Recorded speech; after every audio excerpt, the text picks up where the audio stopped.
બીજા જન્મમાં પણ તમારા કર્મ તમને ગોતી લે.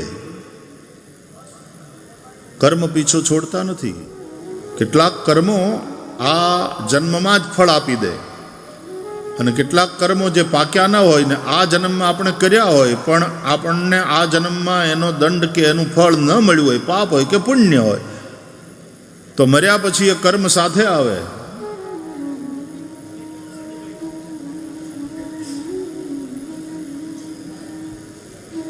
આમ જુએ તો માણસ ખાલી હાથે આવે છે, ખાલી હાથે જાય છે, કશું લઈને આવતો નથી ને કશું લઈને જતો નથી.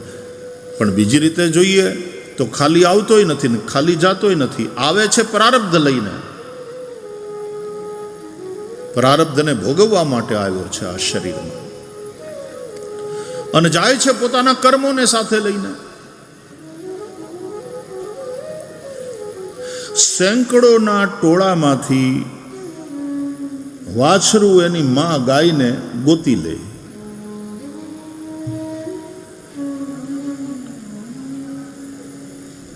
બીજા જન્મમાં પણ તમારા કર્મ તમને ગોતી લે. કર્મ પીછો છોડતા નથી.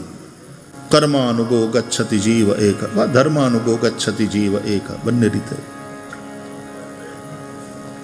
મરે છે માણસ ત્યારે કંઈ સાથે લઈ નથી જતો, પણ એના કર્મ એનો પીછો નથી છોડતા.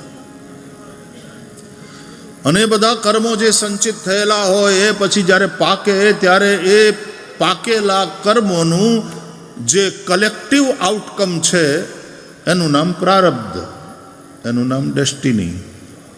અને પ્રારબ્ધ અનુસાર જાતિ, આયુષ્ય અને ભોગ આ ત્રણેય વસ્તુ નક્કી થાય. જાતિ, ક્યાં એને જન્મ મળશે, કયા મા બાપથી, કઈ યોનિમાં, આ પ્રારબ્ધ અનુસાર નક્કી હોય છે. આયુષ્ય, પ્રારબ્ધ અનુસાર આયુષ્ય નક્કી હોય કે આ જીવ આટલું આયુષ્ય લઈને આવ્યો. અને પ્રારબ્ધ અનુસાર ભોગ નક્કી હોય કે આણે આટલું સુખ ભોગવવાનું, આટલું દુઃખ ભોગવવાનું. એવા પુણ્ય કર્મ બેલેન્સમાં હોય તો એ પ્રમાણે એને સુખ ભોગવવાનું આવે, અથવા એવા પાપ કર્મ કર્યા હોય તો દુઃખ ભોગવવાનું આવે. સુખ અને દુઃખ એ પુણ્ય અને પાપનું ફળ છે. તો આપણા જ કર્મોનું ફળ આપણે ભોગવીએ છીએ. સુખ દુઃખનો કોઈ બીજો દાતા નથી, શાસ્ત્રો કહે છે. એના નિર્માતા આપણે પોતે છીએ. સુખસ્ય દુઃખસ્ય ન કોપી દાતા પરો દદાતીતિ કુબુદ્ધિરેશા અહમ કરોમીતિ વૃથાભિમાન સ્વકર્મ સૂત્રે ગ્રથિતો હિ લોકઃ. રામચરિતમાનસ કહે છે, કાઉ ન કૌ સુખ દુઃખ કર દાતા નિજકૃત કર્મ ભોગ સબ ભ્રાતા. સુખ દુઃખનો કોઈ બીજો દાતા નથી. આપણે જ આપણા કરેલા કર્મ એનું ફળ ભોગવીએ છીએ. ભગવાન શ્રી કૃષ્ણ પણ શ્રીમદ ભાગવતના 10મા સ્કંદમાં વ્રજવાસીઓને સમજાવે છે, કર્મણા જાયતે જંતુઃ કર્મણૈવ વિલીયતે સુખમ દુઃખમ ભયમ ક્ષેમમ કર્મણૈવાભિપદ્યતે. કર્મ થકી જીવનો જન્મ, કર્માનુસાર એનું મૃત્યુ. સુખ દુઃખ ભય ક્ષેમ આ બધું કર્મનું જ ફળ છે. કર્મ પ્રધાન વિશ્વ કરી રાખા. આ સૃષ્ટિ કર્મ પ્રધાન છે. મનુષ્યની વાત છે ત્યાં સુધી એ માત્ર પ્રકૃતિથી જ પરિચાલિત નથી. પ્રકૃતિમ યાન્તિ ભૂતાની. પણ મનુષ્યનો સવાલ છે ત્યાં સુધી એને કર્મ કરવાની સ્વતંત્રતા મળી છે. મનુષ્ય શ્રેષ્ઠ છે દેહધારીઓમાં, એને સ્વતંત્રતા મળી છે કર્મ કરવાની. બીજા બધા પ્રાણીઓને ભૂખ લાગે એટલે ખાય, હિંસક હોય તો એ મારીને ખાય. સિંહ કઈ એકાદશીના ઉપવાસ ન કરે. એ પ્રકૃતિ યાન્તિ ભૂતાની. પણ માણસને ભૂખ લાગી હોય તોય કે નહીં આજ મારે ઉપવાસ છે, મારે એકાદશીનો ઉપવાસ છે, અથવા તો મારે એકટાણો છે, वो संयम बरते। धर्म तो पशु के परमेश्वर माटे नहीं, मनुष्य माटे छे। भगवान ने एकादशी नो उपवास न करवाय, आपणे करवानो होय। धर्म मनुष्य माटे छे।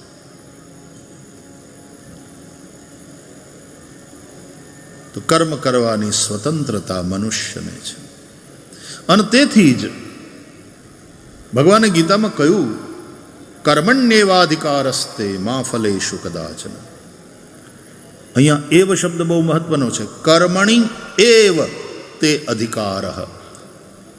ત્યાં અધિકારનો અર્થ સ્વતંત્રતા એવો કર્યો. કર્મ કરવામાં તું સ્વતંત્ર છે, પણ કર્મણિ એવ, કર્મ કરવામાં જ જેવા કર્મ કરશે તેનું તેવું ફળ મળશે, અને એ ફળ ભોગવવા માટે તું બંધાયેલો છે.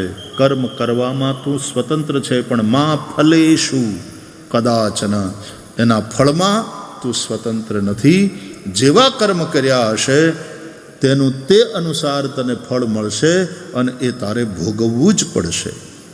અવશ્યમેવ ભોક્તવ્યમ કૃતમ કર્મ શુભાશુભમ. તો કર્મ કરવામાં સ્વતંત્રતા છે મનુષ્યને, પણ એટલા માટે એની સાથે દરેક સ્વતંત્રતા સાથે જવાબદારી જોડાયેલી હોય છે. પછી આપણા કર્મની જવાબદારી આપણી. इसलिए कर्म करते वक्त सावधान. इसलिए धर्म को साथ रख करके चलो, धर्माचरण करते हुए चलो. शास्त्रों और सदगुरु के वचनों को याद करते हुए चलो, ताकि पता चले क्या करना चाहिए, क्या नहीं करना चाहिए. विधि निषेध रूप धर्म, आ कराय आ न कराय, आ खवाय आ न खवाय, आ पीवाय आ न पीवाय, आम बोलाय आम न बोलाय. આ વિધિ નિષેધ રૂપ ધર્મ સતત આપણી સાથે હોવો જોઈએ. આપણી પાસે વિવેક હોવો જોઈએ. કર્મ કરતી વખતે વિવેકના પ્રકાશમાં યાત્રા કરો. બાકી તો કર્મ પ્રધાન વિશ્વ કરી રાખ. તો એક દ્રષ્ટિથી જોઈએ તો આપણે ખાલી આવતા પણ નથી અને ખાલી જતા પણ નથી. પ્રારબ્ધ લઈને મનુષ્ય આવે છે અને પોતાના કર્મોને લઈ અને એ જાય છે, અને કર્મો અનુસાર એનું પ્રારબ્ધ નક્કી થાય. ક્રિયમાણ, સંચિત, પ્રારબ્ધ, આવી રીતના કર્મના પ્રકારો કયા છે. અત્યારે આપણે જે કરી રહ્યા છીએ તે ક્રિયમાણ કર્મ છે. આપણે કરી ચૂક્યા, પણ હજી જેનું ફળ નથી મળ્યું અને એ જમા પડ્યા છે, એ સંચિત કર્મો છે. અને પ્રારબ્ધ એટલે એ સંચિત કર્મો એ ભેગા મળી અને પછી જે એક પરિણામ આપણા માટે નક્કી કર્યું, એ પ્રારબ્ધ છે. પ્રારબ્ધ ભોગવવું જ પડે.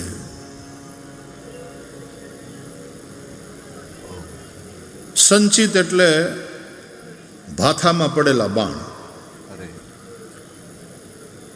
ક્રિયમાણ ધનુષ્યના ઉપર ચડાવેલું બાણ. પ્રારબ્ધ છૂટી ગયેલું બાણ. એવું છે. બાણ જ છે. એક ભાથામાં પડ્યું છે, એક ધનુષ્ય ઉપર ચડ્યું છે, પણ હજી છૂટ્યું નથી. ત્યાં સુધી તમે સ્વતંત્ર છો. છોડવું ન છોડવું, કોના ઉપર છોડવું, પણ છૂટી ગયું પ્રારબ્ધ. એ ભોગવવું જ પડે. એ પ્રમાણે થઈ ન રહે. જ્ઞાની મુક્ત એટલા માટે થાય છે કે આ ત્રણેય પ્રકારના કર્મથી એ છૂટે છે. ક્રિયમાણ કર્મ એ કર્તાપણાના અભિમાનને છોડીને કરે. હું નથી કરતો, આ તો પ્રકૃતિના ગુણો, પ્રકૃતિના ગુણોનું કાર્ય છે. ગુણો ગુણોમાં વર્તે છે. નરસિંહ મહેતાએ ગાયું, હું કરું એ જ અજ્ઞાનતા. આ જ અજ્ઞાન છે, હું કરું છું એ.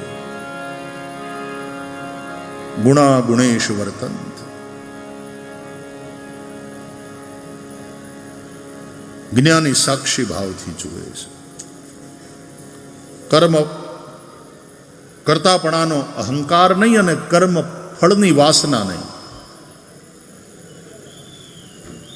ફલાશક્તિને છોડીને અને કર્તૃત્વાભિમાનથી મુક્ત થઈને એ કરતો નથી, થઈ રહ્યું છે બધું.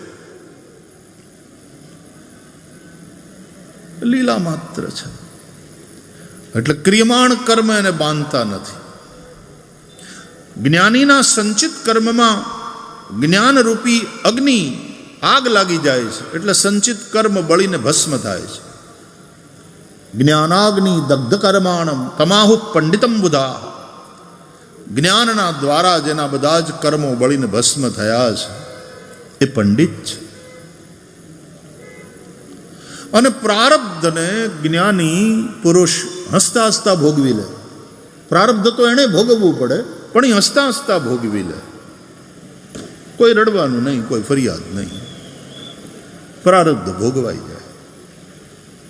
પ્રારબ્ધ ભોગવવું પડે. ભાગ્યમાં લખેલું એ તો સૌએ ભોગવવું પડે. દેવોને દુઃખ પડે, માનવ શું કામ રડે. દેવોને દુઃખ, દેવોય દુઃખી. દેવોને દુઃખ પડે, માનવ શું કામ રડે. ભાગ્યમાં લખેલું એ તો સૌએ ભોગવવું પડે. ભાગ્યમાં લખેલું એ તો સૌએ ભોગવવું પડે. અને રામ સીતા પામ્યા વનવાસ. રામ સીતા પામ્યા વનવાસ. સુખ દુઃખ તો આવે સંસારમાં. ભાવ ધરી ભજવા ભગવાન. ભાવ ધરી ભજવા ભગવાન. સુખ દુઃખ તો આવે સંસારમાં. રામને રાજા થવાનું હતું, એની જગ્યાએ વનવાસ. જનકજીએ દીકરીને સાસરે વળાવી ત્યારે એને ખબર હતી કે મારી દીકરીને વનમાં રહેવાનું આવશે. એ તો અયોધ્યાના ચક્રવર્તી રાજાને ત્યાં દીકરીને વળાવતા હતા. અને એ સીતાજી, રામને વનવાસ મળ્યો છે, સીતાજીને નહીં, પણ રામની સાથે સાથે ચાલ્યા. આ સીતાજીનું પાતિવ્રત. રામ સીતા પામ્યા. કૃષ્ણ જેલમાં જન્મે છે, જન્મતાની સાથે ભાગે છે. ટેન્શન તો જુઓ. ગોકુળમાં રહ્યા છે ત્યાં સુધી સતત કંસના હુમલા થતા રહ્યા છે. કંસ અસુરોને રાક્ષસોને મોકલતો રહ્યો છે. આમ જોઈએ તો નિરાતે ક્યાં જીવવાનું આવ્યું. પછી પાછા મથુરા આવ્યા અને કંસને માર્યો.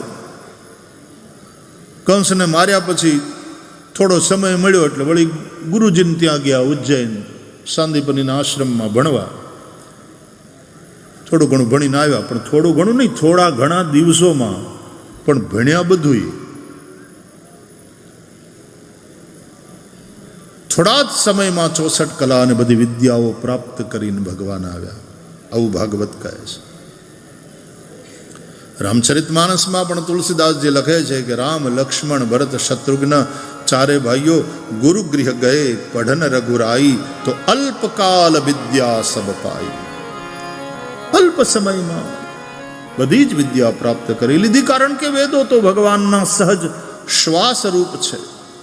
તસ્ય નિશ્વસિતમ વેદાહ જનકી સહજ શ્વાસ શ્રુતિચારી સો હરિ પઢે યહ કૌતુક ભારી. પણ જગતને ગુરુ શિષ્ય પરંપરાનું દર્શન કરાવવા માટે ભગવાને આવી લીલા કરી. એટલે ભણીને આવ્યા અને થોડો સમય થયો ત્યાં તો કંસને મારી નાખ્યો હતો ને, એટલે કંસનો સસરો જરાસંધ એણે હુમલા ચાલુ કર્યા મથુરા ઉપર. હખે ક્યાં બેહવા મળ્યું છે કૃષ્ણને. સતત સંઘર્ષ સંઘર્ષ સંઘર્ષ. એ 17 વાર આવ્યો સેનાને લઈને. 17 વાર સંઘર્ષ કરી, યુદ્ધ કરી અને હરાવ્યો. એ 18મી વાર આવે છે.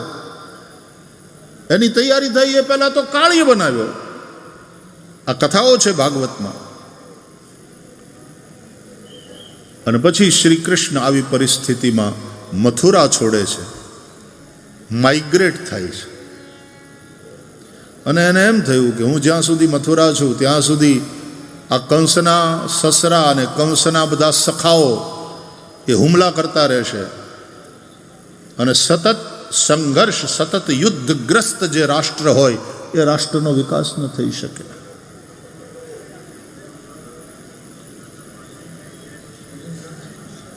યુદ્ધ અનિવાર્ય બની જાય તો લડવું પડે એ વાત બરાબર છે, બાકી યુદ્ધ એ કોઈ સારી બાબત નથી.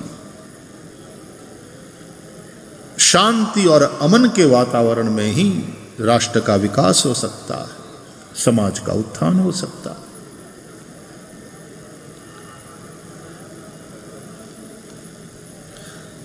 આપણે વાતો શાંતિની કરીએ પણ આમ એમ લાગે છે માણસના સ્વભાવને જોતા કે શાંતિ માણસને સદતી નથી,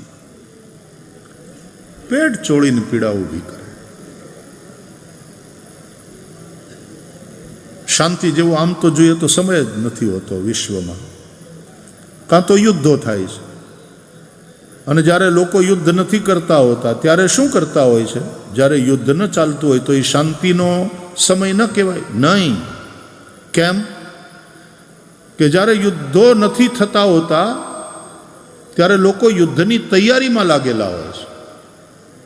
અને જ્યારે તમે યુદ્ધની તૈયારીમાં લાગેલા હોય એ પણ શાંતિનો સમય નથી. અત્યારે દુનિયાના ડાયાઓ ભેગા મળીને ડખોળે છે દુનિયાને. વિશ્વની મહાસત્તાઓ જે રીતની રાજનીતિ કરે છે તો વિશ્વ આખાને એક સંઘર્ષ તરફ લઈ જવાની જાણે યોજના હોય. વિનાશ, અને વિનાશમાં જે લોકોને વિકાસ દેખાય છે આવા લોકો સત્તાના શીર્ષ સ્થાન ઉપર વિશ્વની અંદર બેઠા છે. ક્યાંક ને ક્યાંક નાના નાના ઉંબાડિયા થતા જ રહે છે, ક્યાંક ને ક્યાંક સળગતું જ રહે છે. પોતે જ હળગાવે ને પછી પાછા પોતે જ વળી ઠારવાનો દાવો કરે ને પછી કે એનું અમને નોબેલ મળવું જોઈએ, મેં આ યુદ્ધ રોક્યું, મેં આને. એમાં તમે જ છો, બધાડવામાં તમે. અને પાછા ડાયા થાવ છો કે એ તો મેં રોકાયું.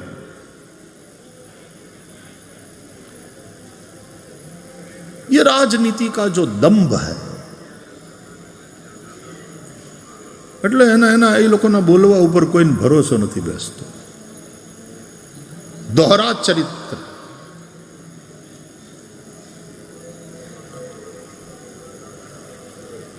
યુદ્ધ નહીં, યુદ્ધની વિભીષિકા નહીં, ક્રાંતિ. વ્યક્તિને શાંતિ જોઈએ છે, સમાજને ક્રાંતિ જોઈએ છે. અને શ્રી કૃષ્ણનું ચરિત્ર વ્યક્તિને શાંતિ અને સમાજને ક્રાંતિ પ્રદાન કરનારું છે. ક્રાંતિમાં પણ વિધ્વંસ હોય છે, પણ એ નવનિર્માણ માટેનો. નવનિર્માણ માટેનો. તમારું બહુ જૂનું ઘર હોય ને હવે પછી તમારી સગવડ, તમારી જરૂરિયાત વધી હોય તો એ અનુસાર આ ઘર નાનું પડે. 2 દીકરા પરણ્યા, નોખું થવું નથી કોઈને, બધાને સાથે રહેવું છે, તો પછી ઓલું જૂનું ઘર પાડી અને નવું ઘર બનાવવું પડે કે નહીં? એ ઘરને પાડવું, એ જૂની આટલા વર્ષથી 50-60 વર્ષથી જ્યાં રહેતા હતા એ ઇમારત, એ વ્યવસ્થા, એ બધી તોડી પાડી અને નવું નિર્માણ, નવી વ્યવસ્થા. કે હવે આ બેડરૂમ મોટા દીકરાનો, આ બેડરૂમ નાના દીકરાનો, આ બેડરૂમ વચલાનો, આ એક ગેસ્ટ રૂમ છે, બા બાપુજી માટેનો આ રૂમ છે, આ કિચન. પહેલાં તો એવું બધું હતું નહીં, નાનું જૂનું મકાન હતું. છોકરાઓ નાના હતા, બધા સાથે રહેતા હતા, નીચે સૂઈ જતા હતા. પૈસા વધ્યા, સમય બદલાયો, સમસ્યાઓ નવી આવી, એટલે નવા સમાધાન શોધવા પડે. અને નવા समाधान માટે, नवी व्यवस्था માટે पुरानी जो व्यवस्था है उसको तोड़ना यह क्रांति की बात है। नवनिर्माण माटे थईने तमे विध्वंस करो अने समझदार लोको दृष्टिवाळा लोको ज क्रांति करी शके, बाकी तो टोळाओ ये मात्र ने मात्र विध्वंस करे। ये नवनिर्माण माटेनी नथी होती बात, ये विध्वंस करे, हळगावे, मोटरों ने हळगावे, सरकारी इमारतों ने आग लगाड़े, बसों बाળી नाखे। तो मजा नहीं आता पाછી કે એ ટોળા નીકળ્યું હોય ને હળગાવા માટે બધે ઠેકાણે, ત્યાં કોકને પોતાની બાઇક હોય કે પોતાની મોટર, ये मेरी वाली है, मेरी है, ન્યા બચાવે। તો રાષ્ટ્ર તેરા નહીં હે, આ દેશ તારો નથી અને આ રાષ્ટ્રની સંપત્તિ છે। તો સમાજ અને ભીડમાં અંતર છે। ભીડ પાસે માથા હોય, મગજ નહીં। સમાજ એને કહેવાય જ્યાં સમજદારોનો સમૂહ ભેગો થયો હોય તે સમાજ। સમાજ અને સમજ આ બંને શબ્દને સંબંધ છે। સમજદાર લોકોના સમૂહને સમાજ કહેવાય, નહીં તો ભીડ હોય છે। ભીડની પાસે પ્રચંડ તાકાત હોય છે, જબરી સંખ્યા એકત્ર થઈ જાય, પણ એની પાસે એ સમયે બુદ્ધિ નથી હોતી, એ સમયે એની પાસે મગજ નથી હોતું।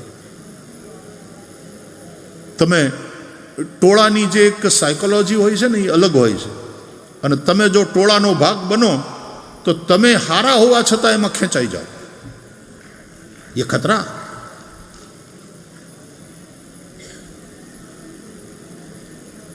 આવા જ્યારે તોફાનના અંતે થઈને દુકાનો તોડે ને શોરૂમ તોડે, હારા હારા ઘરની બહેનોને એ ઇલેક્ટ્રોનિક શોરૂમમાંથી વસ્તુ ઉઠાવીને ભાગતા આપણે જોયા છે, ટીવી ચેનલ ઉપર, ન્યૂઝમાં। વૃત્તિ આપણી બદલાઈ જાય, મફતનું લૂંટવાની, લઈ લેવાની વૃત્તિ।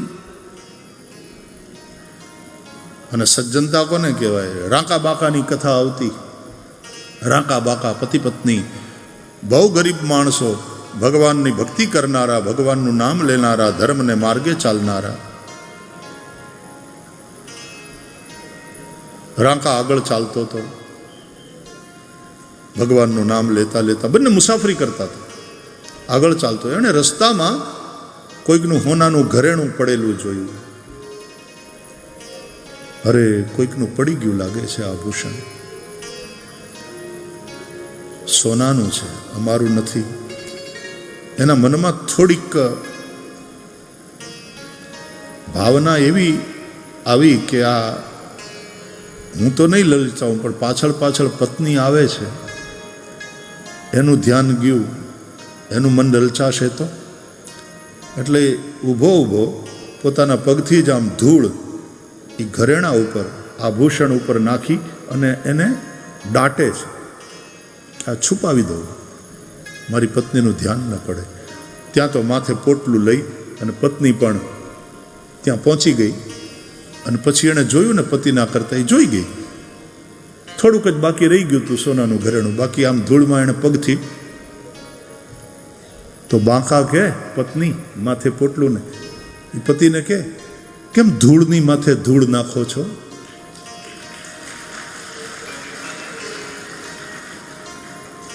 પરધન ધૂરી સમાન, જે આપણું નથી, પરધન છે અને ધૂળ સમાન માને માણસ।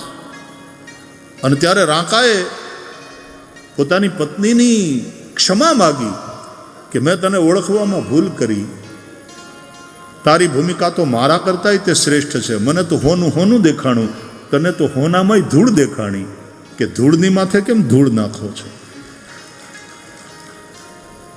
પરધન ધૂરી સમાન। આવા ચરિત્રો જ્યાં હોય તો પછી ટોળાશાહીનો એક પાર્ટ બને, એક ભાગ બને, એક હિસ્સો બને અને લૂંટવા માંડે અથવા તો હળગાવવા માંડે। હારા ઘરના ભણેલા ગણેલા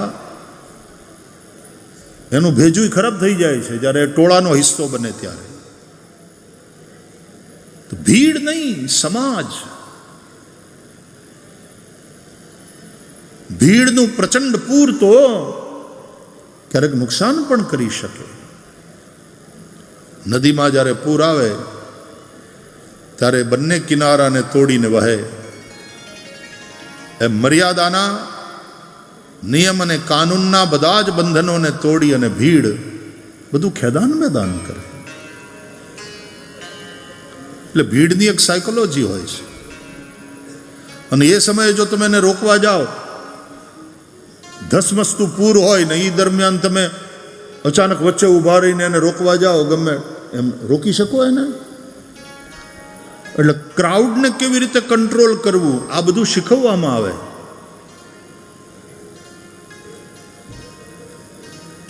સમાજ, સમજદાર લોકોનો સમૂહ. તો સમજ અને સમાજ બંને શબ્દોને સંબંધ છે. સમજ સે ही સમાજ બનતા. અને સમજને કેળવવાનું કામ અમારા પત્રકાર મિત્રો નોટ કરે છે, એટલે કહું કે આ 3 સંસ્થાઓનું છે: પત્રકાર, કથાકાર ને કલાકાર. આ ત્રણેય કાર છે.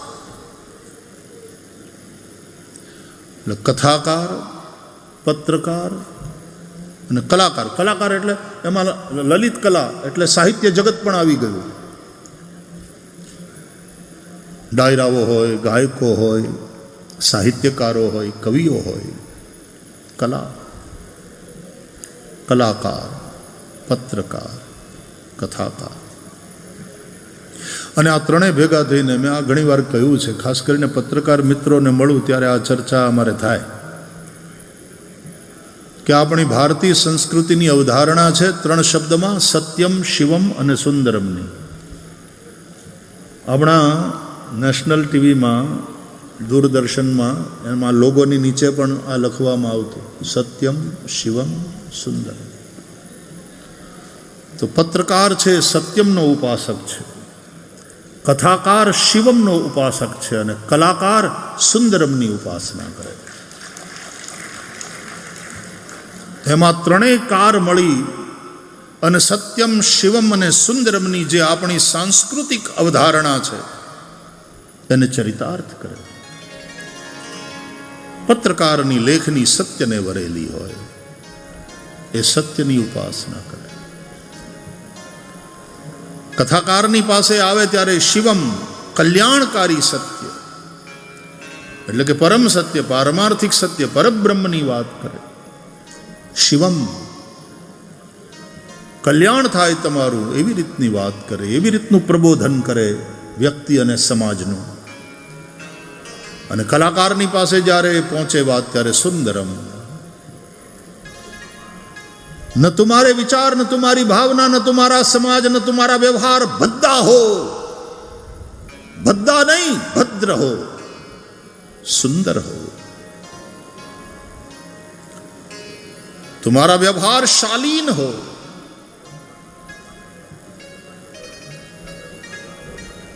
साहित्य जगत, कला जगत ये बात ने सुनिश्चित करे. तो पत्रकार, कथाकार અને કલાકાર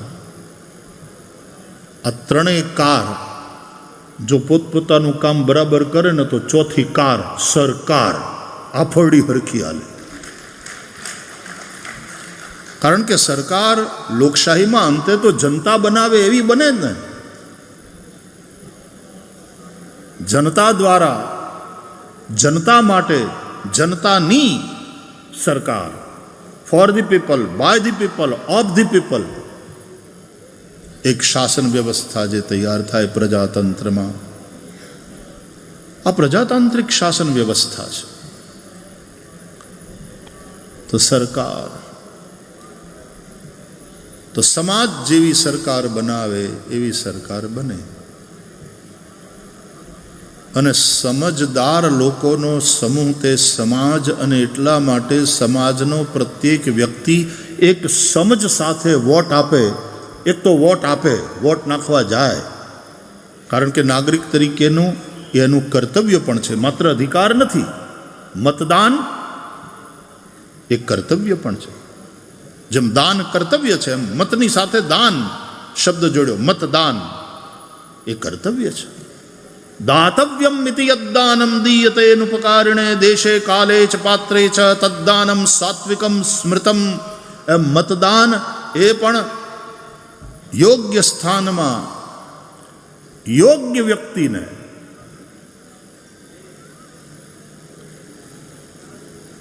યોગ્યતા જોઈને, કન્યાદાન કરે બાપ યોગ્યતા જોઈને,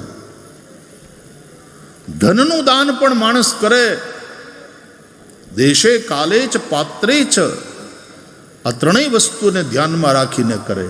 દેશ કાળ અને એ સુપાત્ર છે કે નહીં. હા, નહીં તો કુપાત્ર કો દાન દિયો ન દિયો. જ્ઞાન પણ કુપાત્રને નહીં, કુપાત્રની આગળ વસ્તુ નવાવીએ પાનભાઈ, ત્યાં સમજીને રહીએ ચૂપ. મરરે આવીને ધનનો ઢગલો કરે રે મોટો, એ ભલે હોય મોટો ભૂપ.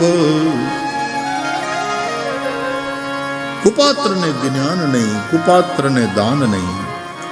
પછી એ ધનનું દાન હોય, એ ગોદાન હોય, એ ભૂમિદાન હોય, એ વિદ્યાદાન હોય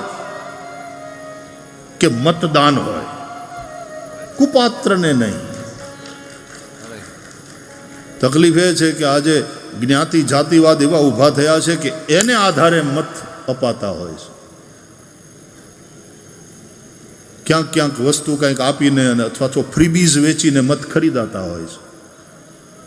એટલે અંશે પ્રજાતંત્ર નબળું પડે છે. ખરીદાયેલા મત અને અપાયેલા મત એમાં ફરક છે.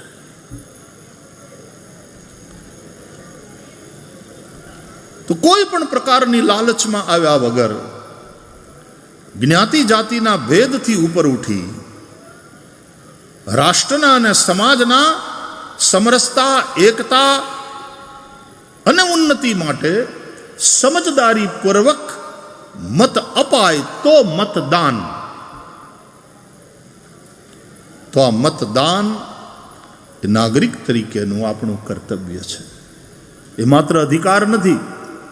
આજે લોકો મત નાખવા નથી જતા અને પાછા રાજનીતિને ગાળ્યું દે. બગડેલી રાજનીતિની આલોચના, બગડેલી રાજનીતિ હોય કે જે હોય તે આલોચના કરવાનો અધિકાર ત્યારે જ પ્રાપ્ત થાય જો એ મત નાખવા જતો હોય, પોતાના કર્તવ્યનું પાલન. જે એક દિવસ મત નાખવા ન જાય,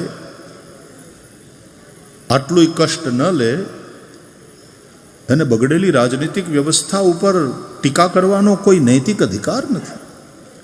અને પાછા એમ કે કોને આપવું, હવે આમાં કોઈ યોગ્ય નથી તો નોટાઈ છે, લ્યો જાઓ તો ખરા, નોટાનું બદન દબાવો કે ઉપરમાંથી કોઈ નહીં, અમને કોઈ યોગ્ય લાગતું નથી. હવે ચુનાવ આયોગે નોટાવાળી વ્યવસ્થા કરી છે.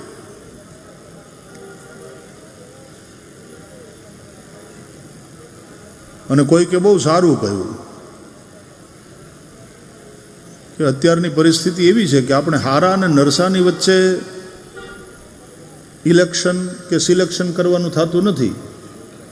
આપણે વધારે ખરાબ અને ઓછા ખરાબની વચ્ચે પસંદગી કરવાની હોય છે.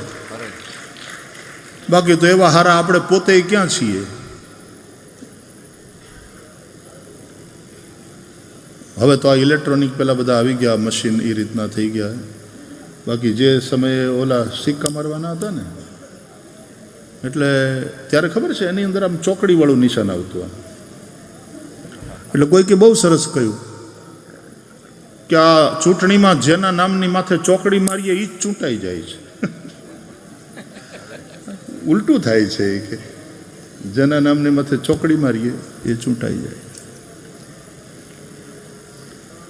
તો કંઈ નહીં, નોટાનું બટન દબાવો, પણ નાગરિક તરીકે એ આપણું કર્તવ્ય પણ છે. મતદાન એ માત્ર અધિકાર નથી, પ્રજાતંત્રમાં પ્રજાનું કર્તવ્ય પણ છે.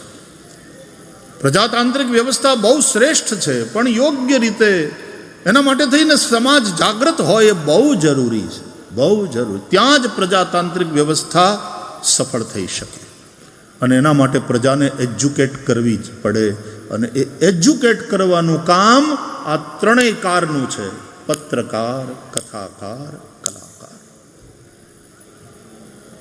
અને તેથી આ ત્રણેય જણા નિર્ભીકપણે વાત કરે.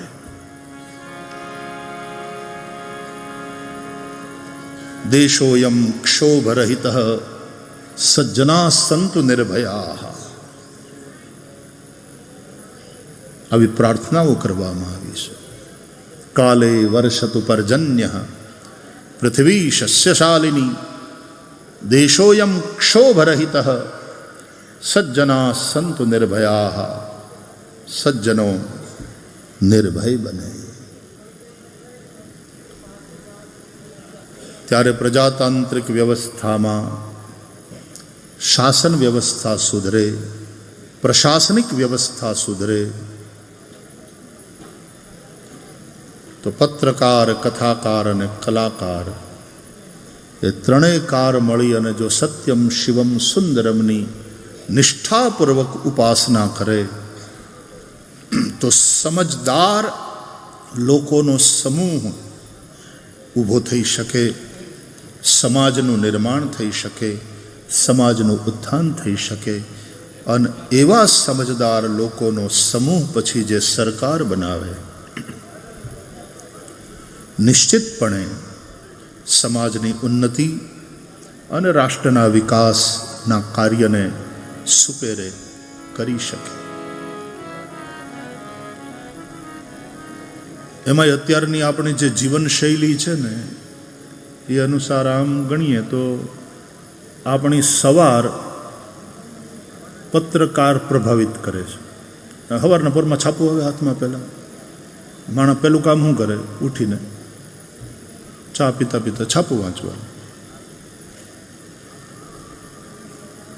પત્રકારથી શરૂઆત થાય અને છેલ્લે રાતના તો ટીવી જોતા જોતા માણસ સૂવે લગભગ. એ ટીવીમાં બધી કલા, બધા મનોરંજનના કાર્યક્રમ તે બધું. ટીવીમાં ન્યૂઝ ચેનલ તો હોય છે, પણ રાતના સૂતા પહેલાં ભાઈ સાહેબ કોઈ દિવસ ડિબેટ જોતા નહીં. ડિબેટ જોતા નહીં, તમારી ઊંઘ ડિસ્ટર્બ થઈ જાય. એના કરતાં કંઈક સારા કાર્યક્રમો જોવા, હળવા ફૂલ તમે થઈ જાઓ એવા કોઈ કાર્યક્રમને. આમ તો એમ કહે છે કે ઊંઘ હારી આવે એ માટે થઈને ઇલેક્ટ્રોનિક ગેજેટ્સથી કલાક દોઢ કલાક પહેલાં મુક્ત થઈ જવું.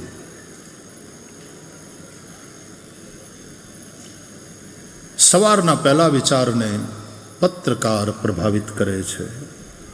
રાત્રિના સૂતા પહેલાંના છેલ્લા વિચારને કલાકાર પ્રભાવિત કરે છે. અને વચ્ચેના ભાગમાં કથાકાર તમારું માર્ગદર્શન કરે. પત્રકાર, કથાકાર અને કલાકાર. પત્રકાર એના વર્તમાન પત્ર દ્વારા તમારા ઘરે પહોંચે છે. કલાકાર યા તો તમે જ્યાં કાર્યક્રમ ચાલતો હોય ત્યાં પહોંચો, અથવા તો દૂરદર્શન ઇત્યાદિના માધ્યમથી કે સોશિયલ મીડિયાના માધ્યમથી તમારા ઘરે પહોંચે. કથાકારની પાસે તમારે પહોંચવું પડે છે. જ્યાં કથા હાલતી હોય ત્યાં લોકો બધા, હવે તો જો કે ટીવી અને સોશિયલ મીડિયાના માધ્યમથી કથા પણ તમારા ઘરે પહોંચે છે. એ વિજ્ઞાન અને ટેકનોલોજીનો આશીર્વાદ માનો. નહીં તો આપણે જ કથામાં જવું પડતું ને. નહીં તો ક્યાં હતું, આવું લાઈવ વાળું હતું જ નહીં. તો ભીડ और સમાજ में અંતર है. ભીડની પાસે માથા હોય છે, મગજ નહીં. ઘણા બધા માથા, હજારોની ભીડ. મગજ કોને કહેવાય? સમજદાર લોકોનો સમૂહ હોય તો સમાજ, तो समझ से समाज बनता है. जैसी समझ वैसा समाज. तो श्री कृष्णની આ લીલા, શ્રી કૃષ્ણની કથા, રામજીની કથા, રામાયણની કથા વ્યક્તિને શાંતિ અને સમાજને ક્રાંતિ આપે છે. ક્રાંતિમાં પરિવર્તન થાય, વ્યવસ્થા બદલાય, પણ એ સમયાનુરૂપ નવી કલ્યાણકારી વ્યવસ્થા માટેનું પરિવર્તન છે. આંધળો વિધ્વંસ નથી, એ તો ભીડ કરે. એટલા માટે શ્રી કૃષ્ણ કથા, કૃષ્ણને આપણે અમથા જગતગુરુ કહીએ છીએ. કૃષ્ણમ વંદે જગતગુરુ.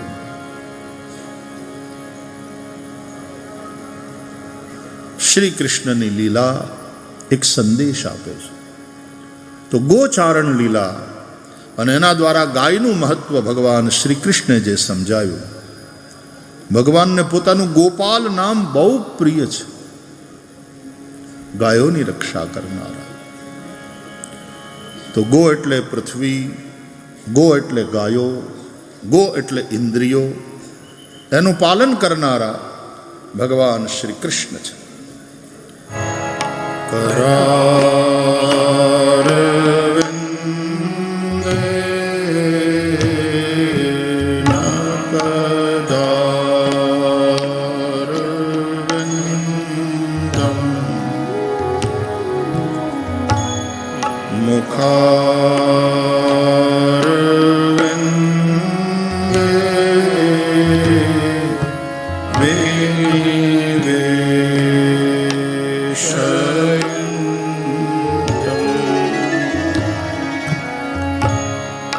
वटस्य पत्रस्य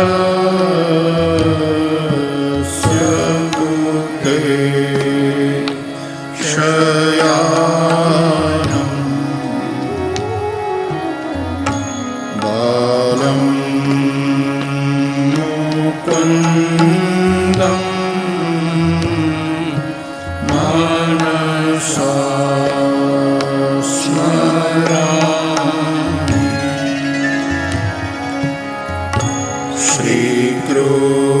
Krishna Govinda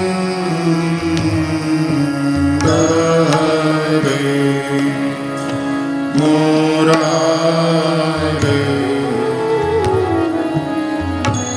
He Nath Narayana Vasudeva Jihve piba swamrutameta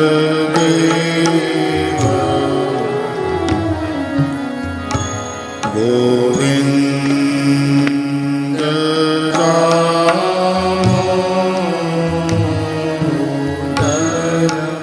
Madhuri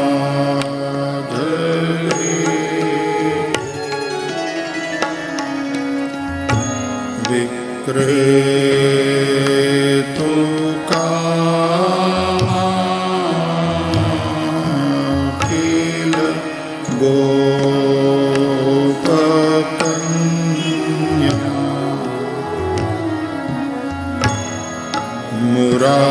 Murari Padarpita Chitta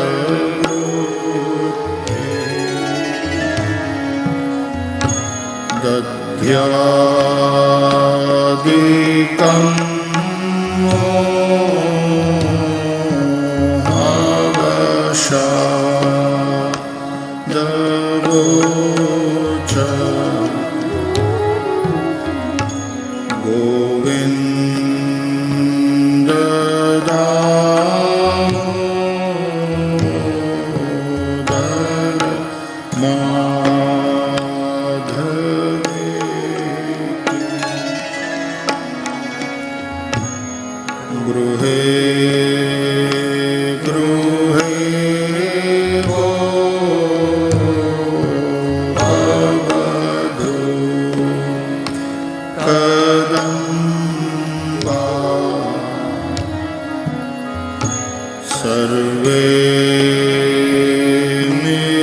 मिलित्वा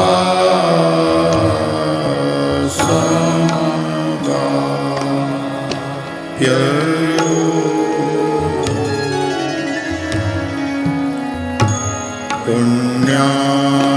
पुण्यानि नामानि पठन्ति नित्यम् गोविन्द दामोदर माधवे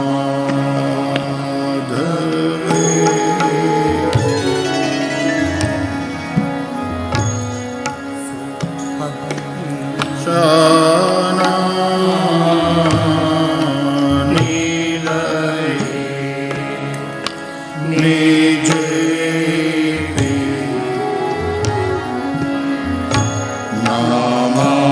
नामानि विष्णो प्रवदन्ति मया तेने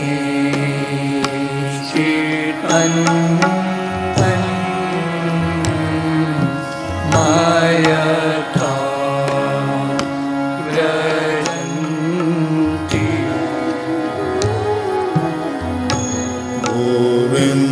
गोविन्द दामोदर माधवे जिह्वे सदैवं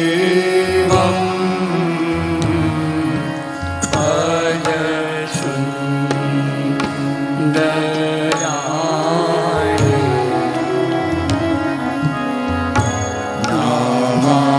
नामानि तृष्णास्य मनो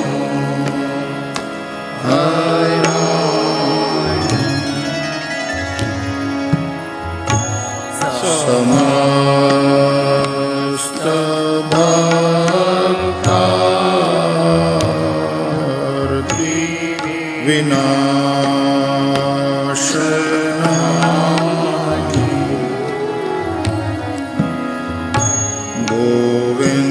गोविन्द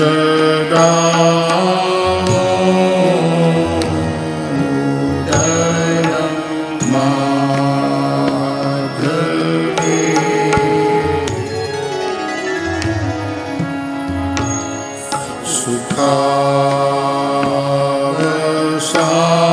सुखावसाने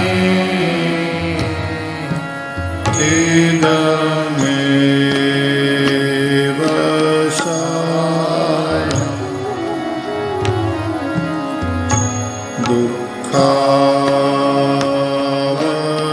दुःखावसाने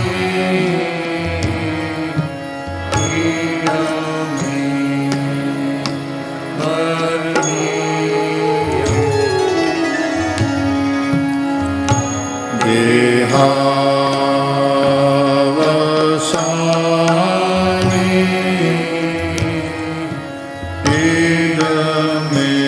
इदमेव जायते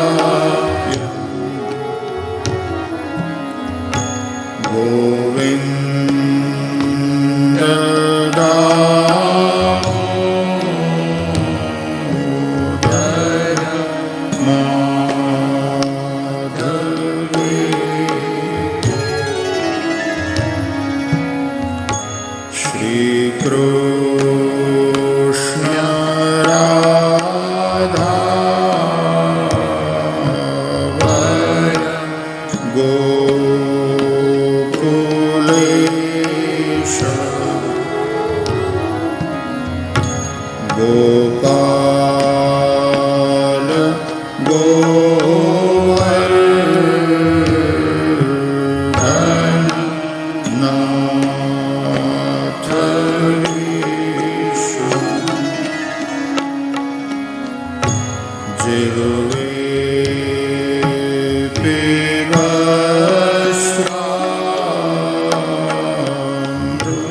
पिबस्वामृतमें तदेव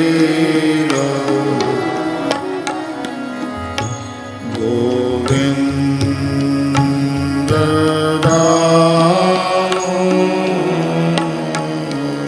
दामोदर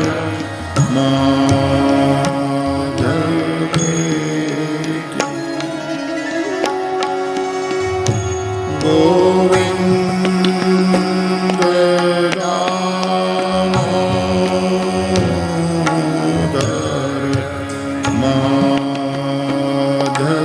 माधवेति गोविन्द